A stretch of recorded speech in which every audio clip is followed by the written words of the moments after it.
اللهم علمنا بما ينفعنا وانفعنا بما علمتنا وزدنا علما وارزقنا فهما.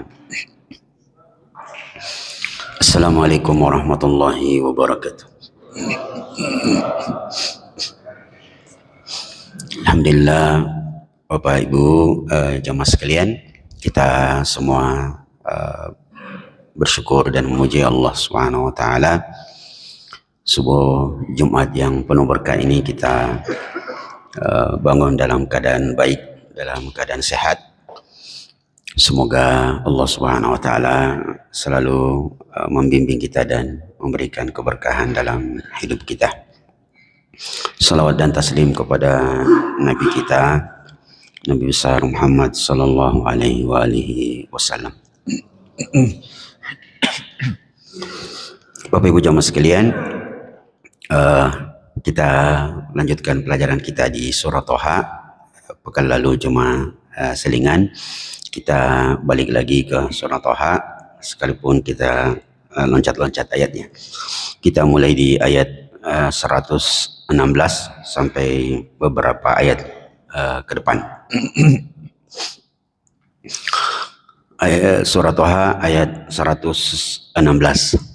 Bapak Ibu kalau baca ayat ini mulai 116 nanti jalan ceritanya mirip sekali dengan yang di surah Al-A'raf, surah ke-7 di ayat 20 ke atas.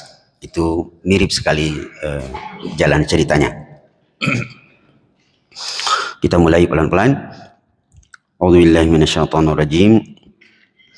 Wa idh qulna lil malaikati isjudu li adama fasajadu illa iblisa aba. Dan ingatlah, kata Allah, ketika kami berfirman kepada para malaikat, sujudlah kepada Adam. Fasajadu, mereka semua sujud. Illa iblisa aba, kecuali iblis, dia enggan. Ayat ini, Bapak Ibu jamaah sekalian, kalau dibaca sepintas maka kita akan salah paham, dan memang kebanyakan kaum muslimin mengira bahwa iblis dari kelompok malaikat. Sebab Allah mengatakan ketika kami berfirman kepada para malaikat, sujudlah kepada Adam, semuanya sujud kecuali iblis. Sekali lagi banyak yang menyangka, oh iblis bagian dari malaikat. Jawabannya bukan. Ya, iblis itu dari golongan jin. Berdasarkan firman Allah di surah yang lain, kana minal jinni fafasaqa an amri rabbi. Iblis itu dari golongan jin, sedangkan malaikat memang dari golongan, ya.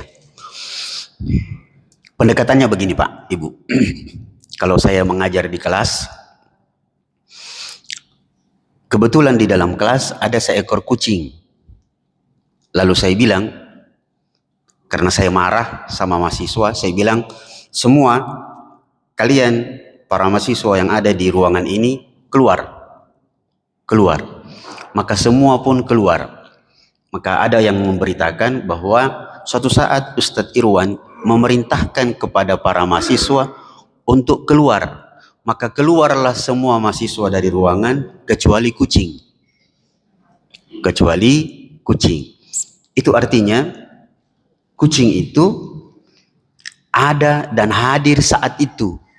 Tetapi kucing bukan dari golongan mahasiswa.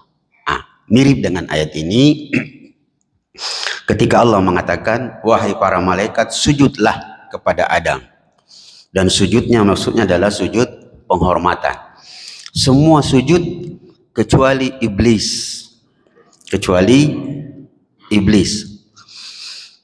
Iblis, Bapak Ibu jamaah sekalian, sekali lagi dari golongan jin. Ya. Dan nama aslinya adalah Azazil. Jadi iblis itu adalah makhluk Allah dari golongan jin yang dulu sangat taat, sangat taat kepada Allah Subhanahu wa taala. Bahkan Azazil ini yang kemudian berubah jadi iblis, yang pernah diutus ke muka bumi untuk mendamaikan perselisihan antar jin yang pernah menghuni bumi ini sebelum diturunkannya Adam. Makanya di surah Al-Baqarah para malaikat mengatakan, ataj'alu fiha may yufsidu fiha wa yasfiku dima'a wa nahnu nusabbihu bihamdika, dan sampai akhir ayat. Ya. Jadi itu iblis. Nah, Azazil berubah namanya menjadi iblis sejak dia, sebutkan dalam beberapa literatur, sejak dia ingkar dan sombong ya di hadapan Allah Subhanahu wa taala. Ya. Jadi nama aslinya Azazil berubah jadi iblis. Iblis sendiri asal katanya dalam bahasa Arab ablasa yublisu, iblis yang putus asa, yang suka berputus asa. Makanya mungkin orang Jawa bahkan sudah dalam bahasa Indonesia, kalau ada tanah ambruk itu namanya amblas. Iya, amblas. Karena dia sudah tidak tahan, sudah putus asa, makanya dia amblas. Hanya saja dalam bahasa Makassar, kalau ada orang suka marah, suka sedikit-sedikit marah, itu namanya ibalisi. Ibalisi. Maka itu asal katanya iblis, dia sombong ya. Jadi putus asa itu tidak boleh dalam Islam, dilarang ya. Karena sifat putus asa adalah bagian dari sifat iblis, amblas ya. Fasajadu illa iblisa aba. Di ayat ini cuma sampai kalimat aba, dia enggan. Di surah Al-Baqarah lebih lengkap. Aba wastakbara wa kana minal kafirin. Dia enggan dan dia sombong. Dan kesombongannya menyebabkan dia masuk dalam golongan kafir. Di surah Al-A'raf lebih lengkap lagi. Bentuk kesombongannya, iblis itu ketika disuruh sujud dia bilang, ana khairum minhu, saya lebih baik dari dia, ngapain saya sujud? Khalaqtani min narin wa khalaqtahu min tin. Ya Allah, saya lebih mulia, saya engkau ciptakan dari api, dia dari tanah. Jadi iblis sombong. Dan itulah sifat yang sangat berbahaya. Kalau istilah anak muda sekarang, Mr. Paling. Si paling ganteng, si paling kaya, si paling macam-macam. Itu tidak baik. Selalu menyangka dirinya lebih baik daripada orang lain. Padahal kata anak muda, di atas langit ada langit, bahkan di atas nasi uduk masih ada bawang goreng. Jadi jangan sombong lah. Orang sombong itu paling paling jelek, paling gila, dan paling tidak berpikir. Ya. Dia menyangka seperti layaknya seorang yang berdiri di atas puncak gunung, dia lihat orang semua kecil di bawahnya, tapi dia tidak sadar bahwa orang di bawah juga melihat dia kecil. Itu kesombongan. Kita lanjutkan ayatnya. Fakulna ya Adam. Maka Allah kemudian berkata kepada Adam, wahai Adam, inna hadha aduwwun laka wa li zawjik. Ini iblis adalah musuhmu. Jadi memang betul-betul iblis itu musuh, bukan lawan. Sebab lain lawan, lain musuh. Kalau lawan itu cuma sekedar partner sparring. Itu adalah musuhmu dan istrimu. Coba kita dengarkan urutan ayatnya. Kalau ibu bapak mau perhatikan ayat-ayat itu berurut. Fala yukhrijannakuma minal jannati fatashqa.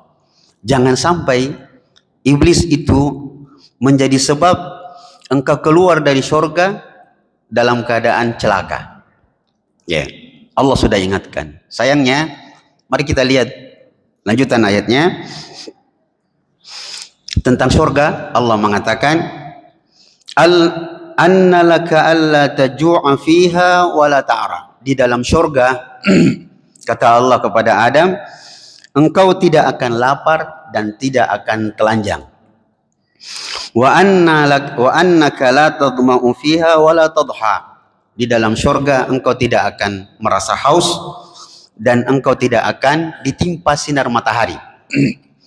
Di sini kata para ulama, ketika Allah menyebutkan di dalam surga tidak ada lapar, tidak telanjang dan tidak haus, memberikan petunjuk bahwa kewajiban inti suami kepada anak dan istrinya adalah 3 hal: sandang, papan, dan pangan. Kalau itu sudah terpenuhi, maka selesailah kewajiban seorang suami kepada istri. Kalau ada lebihnya, misalnya istri dikasih sama suami tambahan uang belanja, terutama kalau bulan Ramadan, suami dengan senang hati memberikan dana kepada istrinya untuk mengeluarkan zakat yang terdiri dari 2 macam. Kalau bulan puasa itu Pak, Ibu, zakat jadi 2, zakat mal dan zakat mall. Iya. Maka kalau ada tambahan dari suami, ya, dia ajak istrinya pergi umroh, maka itu adalah sedekah. Dia adalah sedekah karenanya. Anna laka alla taju'a wala ta'ra. Engkau juga tidak akan telanjang. Jadi di dalam surga orang berpakaian. Tidak ada orang telanjang di dalam surga. Orang berpakaian bahkan sangat indah dan sangat mahal. Tahukah Bapak Ibu bahwa tempat sendalnya saja orang di surga, dalam hadis disebutkan, wa inna mawdi'a qadamai ahlil jannah, sesungguhnya tempat sendalnya saja orang di surga itu lebih mahal dan lebih bernilai daripada isinya. Itu baru tempat sendalnya Pak. Makanya dalam beberapa riwayat disebutkan bahwa orang yang paling miskin di surga itu adalah orang yang diberikan dunia dan segala isinya 7 kali lipat yang ada di dunia. Bahkan ada riwayat yang sangat lemah, tapi dia didukung oleh beberapa hadis yang lain, bahwa orang yang paling miskin di akhirat nanti di surga adalah orang yang diberikan 1000 istana. Jadi orang yang paling miskin 1000 istananya, dan jarak antara istana pertama ke istana kedua itu 100 tahun perjalanan. Berapa hektar itu Pak kira-kira? Jadi tidak usah terlalu tergesa-gesa dengan kehidupan dunia ini. Wa anna laka alla taju'a fiha wa la ta'ra wa annaka la tadma'u fiha wa la tadha. Engkau tidak lapar, tidak telanjang, tidak haus. Memberikan petunjuk Bapak Ibu jamaah sekalian bahwa di dalam surga orang makan dan minum, dan hebatnya tidak akan buang air. Dalam riwayat Nabi ditanya, bagaimana itu ceritanya? Orang makan dan minum tapi tidak buang air. Maka Rasulullah mengatakan, orang di dalam surga setelah makan dan minum, dia akan berkeringat, dan keringatnya itu lebih wangi daripada minyak kasturi. Kalau di dunia kita makan asongoki deh, rasa wangi. Di dalam surga begitulah. Dan ini sekaligus jawaban yang pernah diberikan Imam Abu Hanifah ketika masih 12 tahun, ditanya oleh seorang pendeta. Dia bilang, kau ini agamamu lucu-lucu. Masa Nabi mau bilang orang di dalam surga makan dan minum tapi tidak buang air? Itu tidak masuk akal. Maka Imam Abu Hanifah yang saat itu masih 12 tahun, dia bilang, kamu dulu sebelum lahir di muka bumi berada di mana? Dia bilang, dalam perut ibu saya. Abu Hanifah mengatakan, kau di dalam perut ibumu makan dan minum? Dia bilang, iya. Kalau tidak makan, mati saya di dalam kandungan ibu. Maka Abu Hanifah mengatakan, kau makan dan minum dalam kandungan ibumu, apa kau beol? Diam dia. Maka itulah kenikmatan surga. Kalau kita bicara surga luar biasa Bapak Ibu jamaah sekalian. Sampai disebutkan dalam hadis, orang di dalam surga itu ya lebih hebat daripada HP. HP ini masih touchscreen Pak. Nanti disentuh baru dia bisa muncul. Tapi di dalam surga, sebutkan dalam hadis, itu bukan touchscreen, touch heart. Kata Rasulullah SAW, ahli surga ketika dia berada di dalam surga, lalu tiba-tiba ada burung terbang di atasnya, dia cuma bilang, aduhai, betapa lezatnya itu burung. Baru saja dia selesai bilang begitu, maka burung itu langsung jatuh di hadapannya dalam keadaan sudah terpanggang, lengkap dengan bumbunya. Itu hebatnya surga itu. Bukan lagi touch screen, sudah touch heart. Kita sambung sedikit Bapak ayatnya, Ibu, kalau Ibu mau perhatikan urutan-urutan ayat, dan ini sebenarnya gaya yang sangat bagus. Fawaswasa ilaihi syaitanu, maka setan mulai memberikan waswas, memberikan godaan.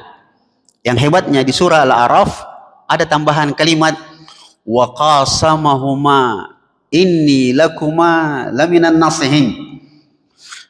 Iblis menggoda Adam itu sambil sumpah-sumpah, bersumpah, woi, tuh jangan, saya ini pemberi nasihat, saya ini tidak, kalau sumpah kan dalaka. Jadi kalau ada orang belum pernah sampaikan beritanya, sudah sumpah duluan, ciri-ciri pembohong. Ciri-ciri pembohong. Weh, ada ceritaku. Tapi kayaknya kau tidak percaya. Tapi sumpah kayak ini. Belum pernah bilang, dia sudah sumpah duluan. Itu ciri-ciri pembohong itu. Makanya kenapa kita di dalam Islam dilarang untuk banyak bersumpah, terutama pedagang. Dilarang banyak bersumpah hanya untuk melariskan dagangannya. Tidak ditanya modal, dia jawab modal. Berapa bawanta 1 kilo? 40. 30 mana? Tidak ada pakai modalan ini Pak. Kalau dia bilang begitu, bahaya itu. Dan seperti yang pernah kita pelajari, Bapak Ibu jamaah sekalian, bohong itu, balle-balle, cepat atau lambat pasti ketahuan. Pasti ketahuan. Kalau bohong, saya kasih Pak Ibu cerita nyata di daerah Mangga 2, dekat rumah. Mangga 2, Pau-Pau. Mangga 2 itu. Dulu ada penjual, dulu modelnya kayaknya masih ada sampai sekarang, model penjual madu. Tapi jangan tersinggung Bapak yang penjual madu. Itu dulu biasanya penjual madu bawa ember, ada madu di botol, ada di ember, lalu dia bawa sarang madu itu. Ditanya sama anak-anak di dalam di Swiss, dekat Mangga 2 itu, Pau-Pau, Swiss, sekitar wilayah Sero. Ditanya, Tata, tas siapa John tak? Madu tak? Dia bilang, dulu masih murah, awal-awal 2000. 20.000. Lai kajalana, nanti anak kajalana 20.000. Tapi cara menawarnya orang 5 sabu nah, 5.000. Deh, lamor gitu 5 sabu, katanya anak apa? Modalan, kapan apa bali golana? Anak apa? Ya, biar pembeli gula merahnya tidak ada apa. Coba orang kalau dia berbohong cepat atau lambat pasti ketahuan. Maka jangan coba-coba berdusta, pasti ketahuan. Pasti ketahuan. Baik, kita lanjut saja di sini. Waswasa ilaihi syaitanu. Kalimatnya iblis pun mulai menggoda Adam. Karena memang yang pertama digoda oleh iblis adalah Adam, laki-laki dulu.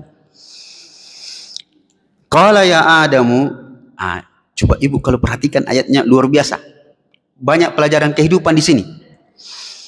Qala ya Adam, hal adulluka ala syajaratil khuldi wa mulkin la yabla. Wahai Adam, maukah saya tunjukkan kepadamu sebuah pohon yang akan mendatangkan keabadian Dan kalau kau makan, kau akan mendapatkan kerajaan yang tidak akan sirna.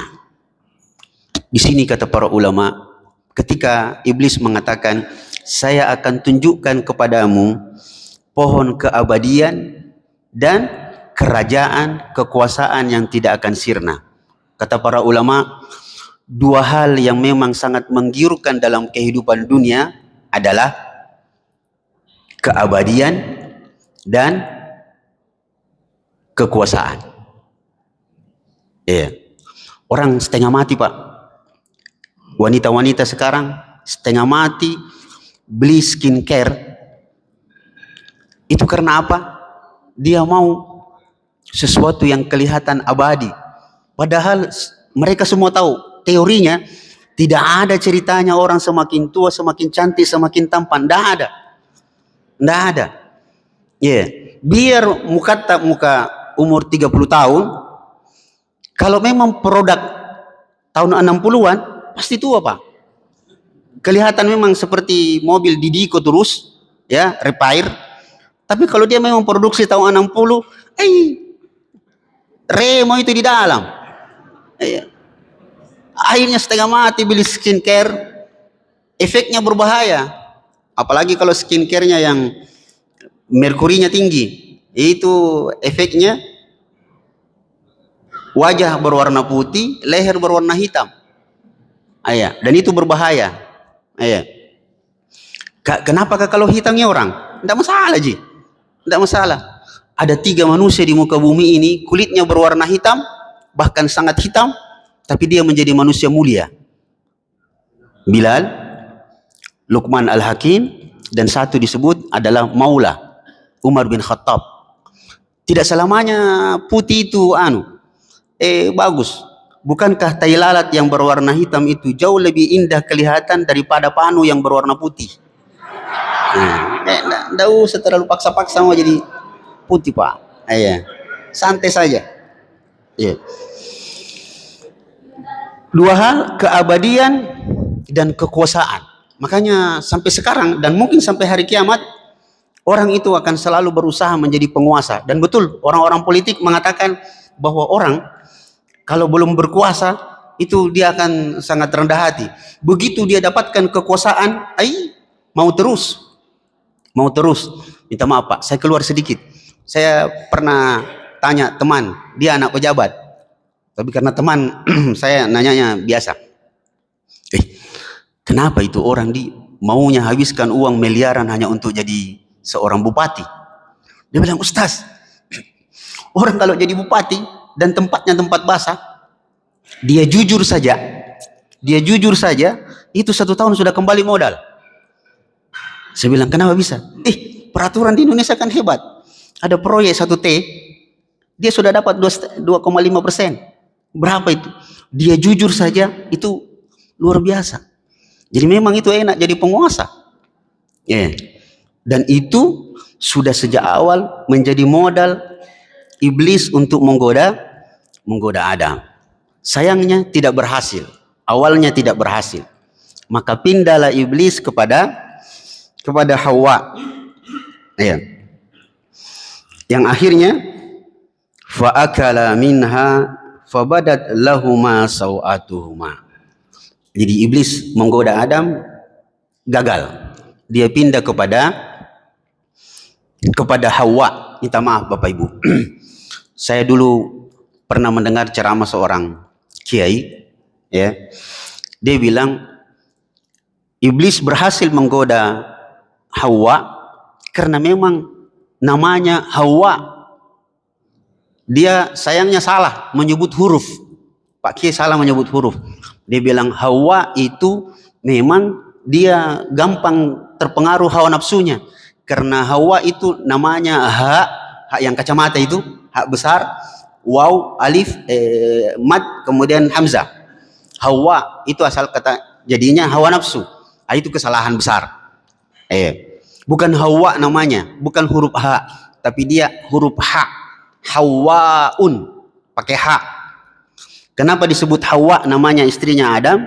Karena dia asal katanya hayatun. Siti Hawa itu tercipta dari sesuatu yang hidup, yaitu dari tulang rusuk. Jadi tidak benar dia bernama Hawa yang asal katanya jadi hawa nafsu, tidak benar.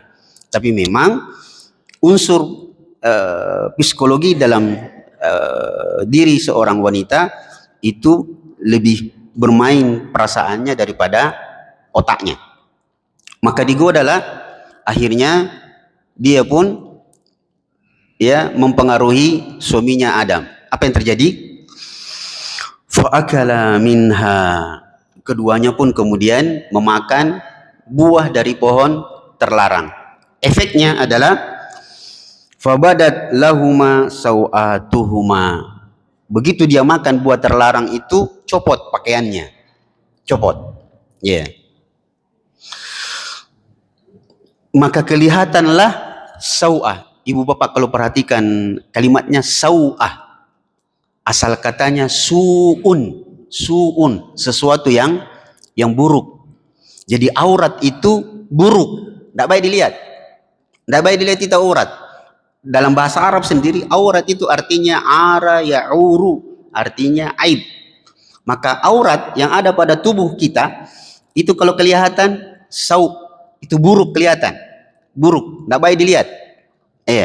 Tidak baik dilihat. Makanya orang bisa berjalan dengan tenang karena dia menutup auratnya. Coba kalau orang itu jalan kelihatan auratnya, bagaimana cara jalannya? Beda Pak. Silakan Bapak Ibu bayangkan. Kalau orang jalan dalam keadaan berpakaian yang lengkap, bagus, jalannya santai, biasa. Bahkan dia bisa berlenggak-lenggok. Tapi kalau kelihatan auratnya, apa yang dia lakukan? Tidak baik Pak, karena dia buruk kelihatan. Fabadat lauhuma sawatuhuma wa tafiqa yakhsifani alaihima min waraqil jannah. Begitu tanggal pakaiannya, Nabi Adam dan Hawa berusaha memetik daun-daun di pepohonan. Tapi sayangnya pepohonan disebutkan dalam beberapa riwayat dan masuk dalam riwayat Israiliyat yang sahih bahwa ketika dia mau petik daun-daunan itu, pepohonan menjadi keras, tidak bisa dicabut, tidak bisa dia petik. Dari situ ulama mengatakan bahwa salah satu efek dosa adalah orang-orang yang beriman hatinya dibuat benci kepada pelaku dosa. Sayangnya kita zaman sekarang itu kepada pelaku dosa kita tidak benci. Kenapa? Karena level dosa kita hampir sama dengan dia. Itu Pak. Kalau level dosa kita sama, itu tidak ada alarm yang kita punya untuk bisa membedakan ini pelaku dosa atau tidak. Beda dengan orang-orang dulu. Salah satunya yang sangat hebat dari kalangan sahabat adalah Utsman bin Affan. Utsman bin Affan itu pernah duduk ketika menjadi khalifah di rumahnya, datang seorang sahabat berdiri di depan pintu mau masuk. Tiba-tiba Utsman mengatakan, ayadkhulu ahadukum wa fi ainaihi atharul ma'siyah? Apakah kalian berani masuk ke rumah saya padahal di matanya masih ada bekas-bekas dosa? Dia tahu Pak, di matanya masih ada bekas-bekas dosa. Maka sahabat yang dimaksud, dia bilang, awahyun unzila ba'da wafatin Nabi? Masih adakah wahyu turun setelah meninggalnya Nabi? Utsman mengatakan, la bal firasatul mu'min. Tidak ada lagi wahyu turun setelah wafatnya Nabi, tetapi firasat. Maka semakin takwa seseorang, semakin kuat firasatnya. Makanya dikenal ulama-ulama setelah para sahabat, tabi'in, kemudian Abu Hanifah, Imam Syafi'i, Imam Malik, dan Imam Ahmad, itu punya firasat yang tinggi Pak. Dia lihat saja orang, seperti ini jadinya. Seperti itu. Pernah Imam Syafi'i berjalan dengan murid-muridnya, tiba-tiba lewat seseorang. Muridnya bilang, wahai Imam, kira-kira itu tadi yang lewat bapak-bapak, apa pekerjaannya? Apa pekerjaannya? Apa profesinya itu orang? Imam Syafi'i mengatakan, saya tadi sempat lihat wajahnya, orang itu kalau bukan tukang jahit, dia tukang kayu. Maka muridnya langsung susul orang itu. Dia bilang, paman, apa pekerjaan tak paman? Om, apa pekerjaan tak? Dia bilang, saya dulu tukang jahit, sekarang jadi tukang kayu. Ayo, coba luar biasa orang-orang dulu Pak. Ada kisah kita sebutkan tentang firasat, bahwa semakin takwa seseorang, semakin kuat firasatnya. Semakin banyak dosanya, semakin tertutup hatinya, dia tidak bisa membedakan sesuatu. Pernah ada orang datang, anak-anak muda Pak. Anak muda sambil saking senangnya, dia jalan sambil lenggak-lenggok begitu, ketemu dengan seorang ulama tabi'in bernama Ibnu Sirin. Ibnu Sirin ini dikenal dengan ahli takwil mimpi, sangat soleh. Anak muda itu bilang, wahai imam, sepertinya tempat tinggal yang paling baik dan menyenangkan adalah penjara. Imam Ibnu Sirin mengatakan, walima, kenapa kau bilang begitu nak? Dia bilang, karena kalau di penjara orang, kita bisa makan dan minum, tidur, tidak bekerja, tidak perlu cari nafkah. Maka Imam Ibnu Sirin mengatakan, begitu ditatap wajahnya sebentar, Imam Ibnu Sirin mengatakan, ara annahu sayaqa. Saya melihat bahwa apa yang kau katakan sebentar lagi akan terjadi. Bahwa sebentar dia akan masuk penjara. Betul. Imam Ibnu Sirin pulang, anak muda ini jalan dengan santainya, tiba-tiba ada pasukan dari kerajaan, tangkap dia. Tangkap, masuk dalam penjara. Beberapa hari dalam penjara, ternyata tidak enak dalam penjara. Yang namanya penjara, tetap penjara. Biar VIP Pak. Tetap tidak enak. Makanya tidak ada ceritanya itu orang-orang besar yang melakukan kesalahan itu dalam penjara, itu tidak ada itu. Begitu lama di dalam, beberapa hari dalam penjara, dia bilang tidak enak ternyata. Maka dia bilang sama sipir penjara, tolong kasih tahu Imam Ibnu Sirin, kasih saya kata belece, rekomendasi untuk saya bisa keluar, karena saya tidak pernah melakukan. Datanglah Imam Ibnu Sirin, kasih dia rekomendasi supaya dia bisa keluar, karena memang tidak melakukan kesalahan. Ternyata betul, setelah diperiksa, ternyata pasukan kerajaan salah tangkap. Tetapi intinya adalah dia masuk penjara gara-gara kata-katanya, dan Ibnu Sirin memiliki firasat yang tinggi. Kita sambung sedikit 2 menit sampai ujung ayatnya. Fatafiqa yakhsifani alaihima min waraqil jannah. Diambillah, karena tidak bisa dia petik apa yang dari pohon, diambillah dedaunan yang ada yang jatuh, maka dipakailah untuk menutup auratnya. Wa asa Adamu rabbahu faghawa. Adam kemudian akhirnya disebut sebagai pelaku dosa, dan dia pada akhirnya di surah Al-A'raf disebut dia pun bertaubat. Rabbana zalamna anfusana wa illam taghfir lana wa tarhamna lanakunanna minal khasirin. Kesimpulannya, ulama kita mengatakan disinilah perbedaan dosa iblis dan dosa Adam. Adam berdosa, dia pun bertobat, sedangkan iblis berdosa, dia tidak bertobat. Di surah Al-A'raf ada sesuatu yang ajaib. Iblis memang tidak bertobat, tapi hebatnya dia minta izin kepada Allah untuk menggoda anak cucu Adam, dan itu ada sisi kebaikannya.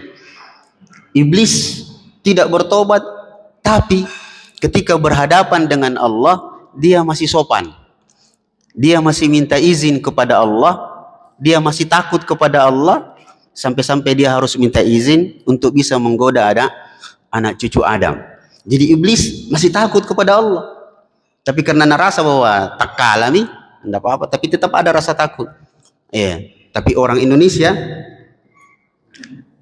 seperti kata seorang profesor, dia bilang semua negara itu maju karena ada natakuti. Singapura takut sama Amerika, sama Inggris. Israel takut sama orang-orang Palestina. Tapi hebatnya, dengan rasa takutnya itu mereka maju. Indonesia tidak bisa maju. Kenapa? Jangankan negara lain, Tuhan saja tidak natakuti.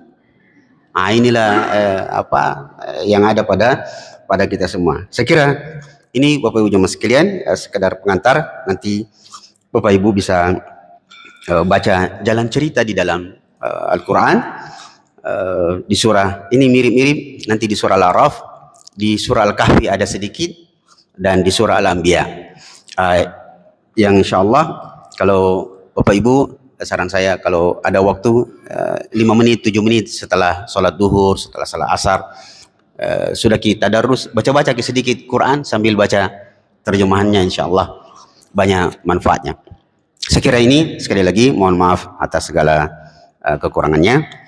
Sisanya kalau ada yang perlu kita diskusikan sampai masuk waktu syuruk. Wassallallahu ala Muhammadin wa ala alihi wa sahbihi wasallam. Assalamualaikum warahmatullahi wabarakatuh.